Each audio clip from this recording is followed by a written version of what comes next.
huge day in Baton Rouge. The Baton Rouge Police Chief, Murphy Paul, announced back in July that he was leaving. And in fact, it was speculated well before then. Probably this entire year, we've known, okay, he's leaving. Today, the mayor, Sharon Western Broom, finally announced her choice for the Baton Rouge Police Chief. I also want to bring in our special projects producer and managing editor of Unfiltered with Kiran, Daniel Brown. Daniel, big day. We've been waiting on this announcement for months. Yeah, it was a long time coming. It's been a while since the five candidates, or the 20 candidates, I should say, were kind of met with the committee and were narrowed down to five to kind of get that one-on-one interview with the mayor. And we've been waiting very, very patiently for this announcement to kind of come down. It's a big day for Baton Rouge. I don't think people at home sometimes realize the impact an announcement like this can have, and this was a big one. Agreed. And the odd thing is that I guess us on this side of it, we realize the impact because with our franchise called Victims Voices, we get Hmm. so many people who reach out to us that we've been the victim of a crime. I've been the victim of a crime. It's Baton Rouge PD. They won't do anything. They won't do anything. But what they're not realizing is they're becoming the victim of a department that is struggling, be it morale, be it just shorthanded. When you've got four officers trying to cover one shift, imagine that, y'all. You might have one specific district and you only have four officers covering it. Yeah, it's a department stretched really thin, It and is. it's a national epidemic that's really impacting Baton Rouge in a big way. It's not going to be something one person is going to be able to change, but it does kind of lead the department in a new direction. It kind of opens things up for a new way of doing things, which I think is kind of the point. You've talked to a lot of insiders that talked about morale being low, and a lot of that isn't necessarily indicative on any one person, but you mentioned the stretch thin part. We know homicide detectives are triple their caseload of what they're supposed to have. You're working all these extra shifts, so it's a lot going on in BRPD. So this is just kind of really opening up the department in a new direction. It is. And earlier this morning, around 10 o'clock, Mayor President Sharon Western Room held a news conference. And I think we can go ahead and say that we were first to break the story that about 10 minutes before she held her press conference, we were able to confirm it from multiple sources that Thomas Morse would be named the police chief. And of course, 10 minutes later, she walked right out and confirmed what we had just put out. And Daniel, I know we've done deep, deep, deep dives Yeah. into all five of these candidates. I guess for people who may not have heard yet, fill us in on who is Thomas Morse. Yeah, we during the whole interview process, they were all online, so we were able to kind of hear from all of the candidates that passed the chief's test and were kind of granted that interview with this committee that was formed by Mayor President to kind of narrow down to finalists. And there were a ton of different ideas and a ton of different visions for how to lead the department. It was ultimately narrowed down to five. Morse was one of those five. I think it's safe to say that he was kind of a little bit of an outside choice. You It had is. you had Myron Daniels, who's kind of number two at the department. That was, a big name that had a lot of trust with Murphy Paul. I think it's safe to say he also probably had some trust equity built in with the mayor president just because of his role. So he was kind of a favorite going in. He's also applied before. You had Sharon Douglas, who's also applied for it before. So you had two people that have kind of already applied for this job that's gone through the interview process that are kind of going through it again. So a lot of people thought it may be one of those two names. And then you had some kind of other candidates. You had former Lafayette Police Department chief, and you had Morris, and you had another BRPD captain that was kind of part of the five. I think David it's Wallace. David Wallace. Yeah, I Yep. I think it's unique that majority of the finalists were current BRPD Yeah. employees. Four of them. Yeah, you don't see that very often in police chief searches. We've covered a few of these or seen a few of these in other cities, and in New Orleans most recently kind of went through the same search process. And you always had some internal candidates, but to the degree where it was like four of the five finalists is pretty unique. And there's so much that went on behind this, Daniel. I mean, Yeah. again, us as a team, just I'm not going to say a circus, but we do our due diligence. And I think you can double down on that part. We do our due diligence and confirm until we are absolutely sure. And then we go with anything. The last several days, weeks have just been phone call, phone call, phone call, phone Yeah. call, phone call. But it felt like up till the last possible minute, nothing was final. Things were in 50 different directions of the date's not going to be till January. Okay, no, it's going to be December the 5th. Oh, this is going to happen. It's going to be this person. It's going to be that person. It And was part of me all wonders over. if, yeah, part of me wonders if the mayor was almost forced into this announcement a little bit. She did a local TV interview earlier this week where, of course, she was going to be asked about this. It was kind Oh, of a year yeah, end kind of interview. I almost think maybe she kind of did this a little sooner than she wanted. It's an odd day right before Christmas at the end of the year to kind of make this you're right. announcement. It's not one, it's kind of what we kind of refer to in the business like the Friday news dump a little bit, because today is a Friday for a lot of people because they're off for the holidays. So it's almost a unique time to kind of announce this, and it was almost kind of very. It wasn't the pageantry sometimes you get with some of these announcements.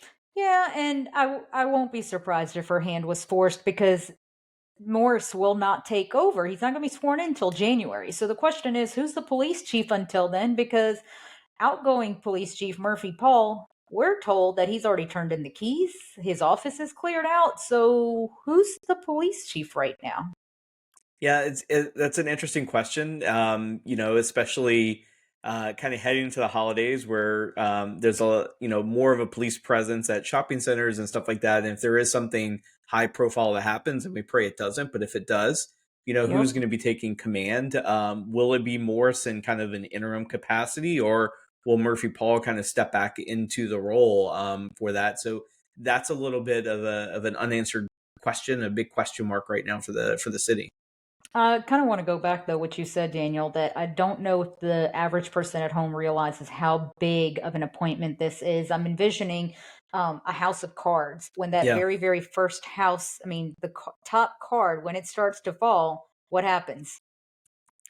Yeah, you're absolutely right, and it's hard to ignore the politics of this as well. You have Mm-hmm. the mayor president, all but expected to go for her third term in office, so she has a big election year coming up. Yep. I would say this is arguably one of her biggest appointments that she's made. Her last one probably being Murphy Paul. This is a big pick. This is um, a a job that is in the public eye. It gets a lot of scrutiny because of the type of job it is. So it's a big pick on her part, and you have to imagine that politics was on the mayor's brain as she was making this decision. And the interesting thing is, she was asked that point blank and she did not answer it. She did, I'm not going to say deny, she basically said that this is not an appropriate question for today. But the truth is, I myself have had sources who have told me she's got a lot of political pressure on her, that if you don't appoint the right person, the truth is, you're not getting your funding for a third term. I mean, that's how blatant it was. Now, was Morse their candidate? I don't know. What those conversations were, I don't know, but I do know for a fact that yes, she had a lot of political pressure going into this.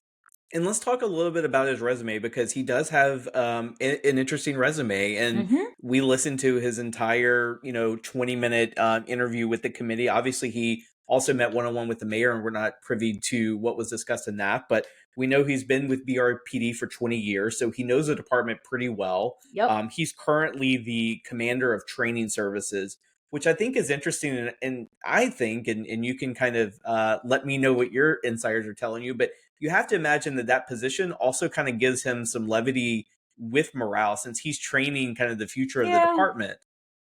I think you're right. And I mean, I've been covering the Baton Rouge Police Department for what, 13, 14 years, ever since Yeah. I've been in Baton Rouge. So I'm blessed that I do have a lot of sources here. And I think the overall response today is, I guess we're going to see. I don't think anybody really knows what is next, but they're telling themselves that we have to give him a chance, and we got to see what happens next, because there are a lot of things on the line. You got to remember, Ooh. there's a federal investigation ongoing over Brave Cave. You've got officers who are on leave. In fact, we have covered that entire debacle. What I'm told is that Chief Murphy Paul wanted to have their pre-disciplinary hearings on December 14th. Mind you, his going away party was December 15th, and he had every plan to fire those officers. Their attorneys were able to file a TRO and say, wait, that TRO was granted, so now the hearing has been moved. But there's a lot that has been gone into this as far as Murphy Paul's still chief, but it's going to continue now, even with the new chief coming into office. Which I think is interesting with all that kind of going on in the background, that Murphy Paul was there. I think that shows some solidarity in the pick. It also shows kind of that transfer of power. It's more of a visual thing than anything, the passing of the torch. So I think it was important that he was there. I think that was a really smart move on the mayor's part. And as she kind of heads into the new year, she does her State of the City address. She's going to announce her reelection. She's kind of already kind of teed it all up. I have a new chief in place. It's kind of a new day for Baton Rouge. So You're I right. think her pick really kind of mirrors that, 2024 election year kind of mentality. Yep, start the new year fresh. It's that Yeah. January 1st mentality of, we're going to start this year completely fresh. There is no more white elephant in the room of, I got to pick a police chief. And very valid point. The other thing I want to add to what you just said is that Murphy Paul was there. You had to have noticed he was extremely happy. So I I do have believe not that. seen the chief that happy in a really long time. Like it was like a weight. It was like a weight was lifted off of him. Yep, It's something we haven't seen from him. And look, to Murphy Paul has a lot of criticism. That's valid, but he also inherited a department that was kind of marred in scandal. it He was. really, with COVID and these staffing shortages we've been talking about, he really has had an uphill battle as chief. To his credit, that you can kind of see some of that weight kind of being lifted from him. Agreed. And this is not a Murphy Paul did everything. There is a national problem going on right now Correct. of people do not want to be police officers. So, yes, there's a huge shortage of people simply applying to be police Hmm. officers. However, you talk to the file and rank, or you talk to former police chiefs, and they'll tell you, when they opened an academy, Daniel, there would be a line waiting Yeah. for people to just get in. Like, Baton Rouge Police was the place to go. So the shortage is not on him. But the morale, the current Correct. morale, that, yes, it is on him. And very strong leadership is leaving. And And the when I mayor say touched on that too, calling, Morse the next generation of leadership for she Baton did, Rouge. So that was a big part of her choice, and kind of moving the department in that, direction. somebody said this before in all the interviews I've done, and I can't remember who, that you've got all the top, so the chief, the deputy chief, and whatnot, but then you've got the brand new officers coming in. Hmm. It's the guys in the middle, the guys and girls in the middle, though, they're the ones with the 15, 20 years experience. They're the ones working the street. When they start leaving, that's when you have the problems, because these guys, they're usually not out on the streets. These Correct. guys don't have the experience yet. And that's what's happening, that the middle of Baton Rouge PD, they're so sick and tired of it that they're just falling out and saying, we can't do this anymore. They're going to other departments, be it the sheriff's office, state police, or to other parishes.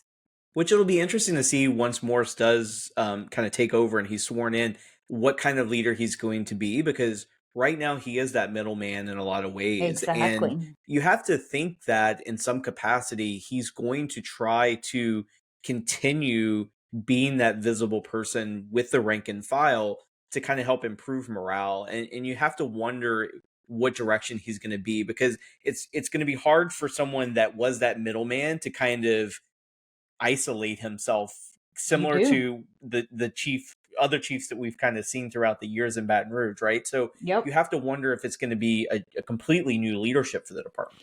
And we don't know that. But I think one thing that's very important to point out is the Baton Rouge Police Chief, as we saw, it's an appointed position, Hmm. not elected. You serve at the pleasure of the mayor. And I know one of the questions that I asked today, well, is this going to be a micromanaged position? Meaning, is the mayor going to be calling the Yeah. shots and the chief has to play him out? And she answered with, no, it's going to be his game to play.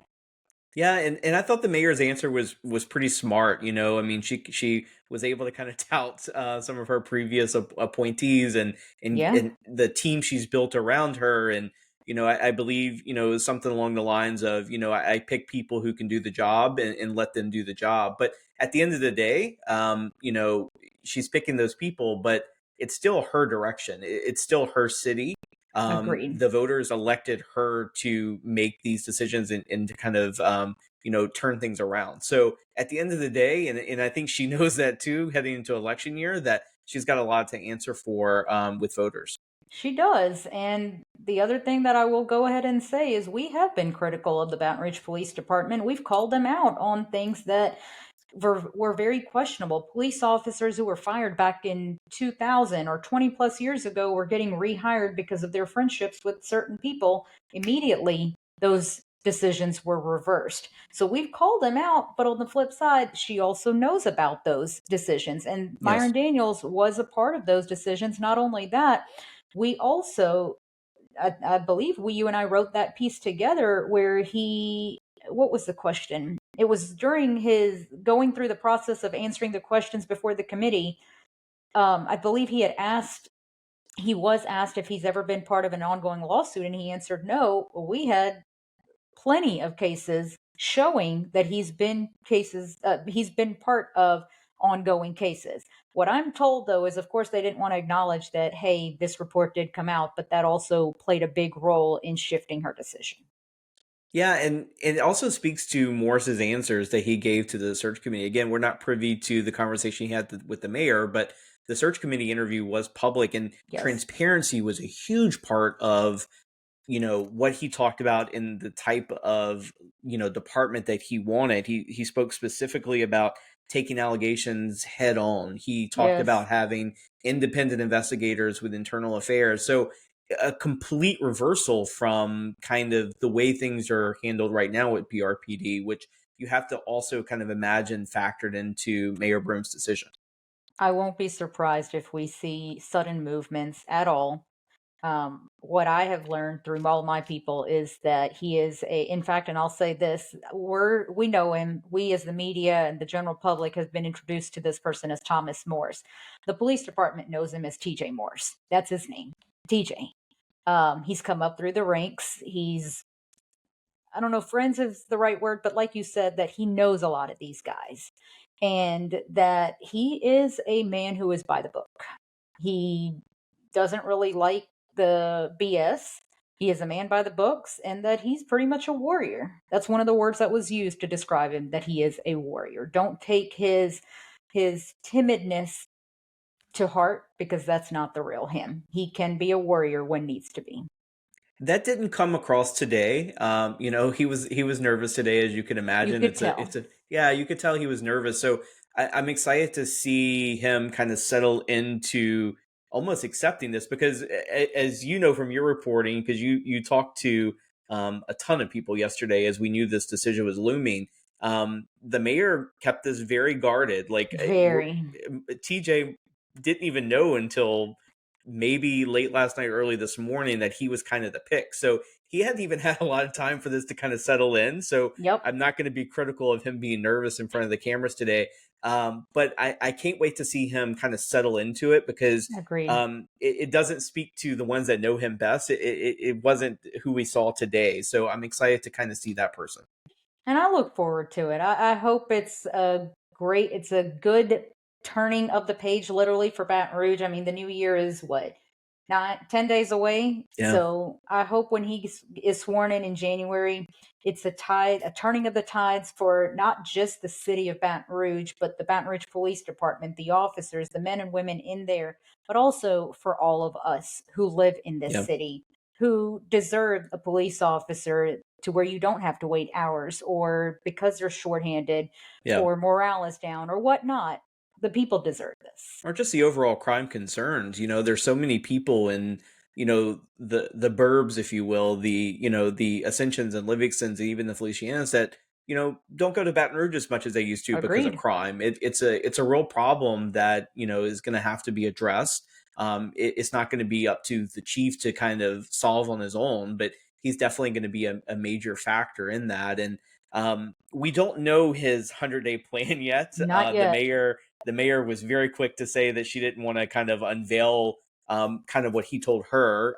You have to imagine there's going to be some finessing, but we do know, as we mentioned, some of his big plans about transparency. There's also big plans to, make it easier to report crime and making it easier to kind of interact with BRPD. That's been a big criticism that you've covered, pretty extensively, with witnesses wanting to come forward, and having that independent investigation for internal affairs, Yep. especially with Brave Cave lawsuit really looming and really starting to kind of ramp up. It's going to be interesting to kind of see how his first 100 days are going to be and how they're going to be received. And we tried to ask. I mean, we weren't able to ask Yeah, questions of the incoming chief, which I thought was a little which is very strange. odd. You know? And then the I other haven't thing seen that'll many news conferences with an announcement where you haven't got to ask those no. questions. And I even went back to Chief Paul's kind of announcement, and it was very different groundwork with how it was all presented. Well, and the situation back then was bad. Was Very, not the yeah, same, should I say? I correct. mean, yes, he did not walk into a scandal-free police department, but I think things have changed so much worse. And perhaps the mayor didn't want to open up questions for the incoming chief because she knew that some of these questions were going to be extremely tough. I think she was protecting him a lot, and Agreed. And look, I think based on his answers with the committee too, that he's really going to try to work with those inside BRPD. Even during his question and answer session, he mentioned Sharon Douglas by name because she's in charge of doing a lot of the training along with him. And 21st century policing was a huge part of the questions. It Yes. was at least probably close to half, maybe not quite half, but really close to half. And one of the 21st century policing tactics that he really wanted to kind of dive into first was that duty to intervene. And he mentioned Sharon Douglas and some of the Yep. training that she recently got on kind of like a national or regional level and using that. So you have to imagine that he's going to be leaning on some of these people to kind of help him. And I hope, my hope is that it's not a one person job, that he really uses the department, because there's some great talent inside There BRPD that is. doesn't get talked about enough. And that's the sad thing, that so much of the bad comes to light that we do our best to make sure we highlight the good too. But there are some great guys and girls there. It's just that they are overworked. It's like the homicide detectives, prime example. I think what the FBI stats show, you should have only had like 10 homicides that you need to be investigating in a year. Yeah, And here it's almost triple that. So there are some great guys, and it's all about who he pretty much arms himself correct. around directly. Now, Sharon Douglas, she was actually there today at the presentation. And So I love that remember, she was there. I do too. And she probably got a call this morning herself saying, "Hey, you're not the chief." And that takes some guts to say, "I'm still going to go there for this announcement for whoever it is to go support this person." It takes guts, and also, the mayor could have made history today with the first female police chief, She and sure she could went in a have. different direction. And the fact that Sharon Douglas was there, I think speaks to a lot of her character. She's interviewed for the job twice. She's been passed over twice, but she was still there. I think that speaks a lot to her character, and you saw that character come through in her interview. Her interview was pretty impressive with the committee. Agreed. Agreed. I'm looking forward to a new chief. I'm looking forward to what all he's going to bring to the table. His job is not about to be easy, though he has a lot. This is not going to be able to sit in an office and Yeah. take care and enjoy, eat donuts and coffee. This is going to Way be to be a, stereotypical there. I mean, Have you heard from he, any of the former police chiefs in Baton Rouge about this pick? I have, and the comments have been that it's very bizarre that you just named a police chief, but he's not going to take office till January. That has been the biggest thing that everybody is saying, that is so Yeah. bizarre. It's never happened. You name a chief, and that person is now the chief effective immediately. And in this case, it's going to be okay, not till January. And there's So, been no speculation about why that delay, right? nope, Yeah. nope. There's so So many, wait and and see. And I'm just going to go ahead and say this: the lack of transparency for people in this parish, I think, is the biggest thing. Like, just be upfront and say, hey, on so and so date, he's going to be sworn in. Until then, Yeah. Chief Murphy Paul remains the chief, and that is because whatever. Yeah. So That's a great point. But hopefully 2024 is a new year for Baton Rouge and kind of leads the city in a different direction. agreed. And we will be right there to cover it all for you guys.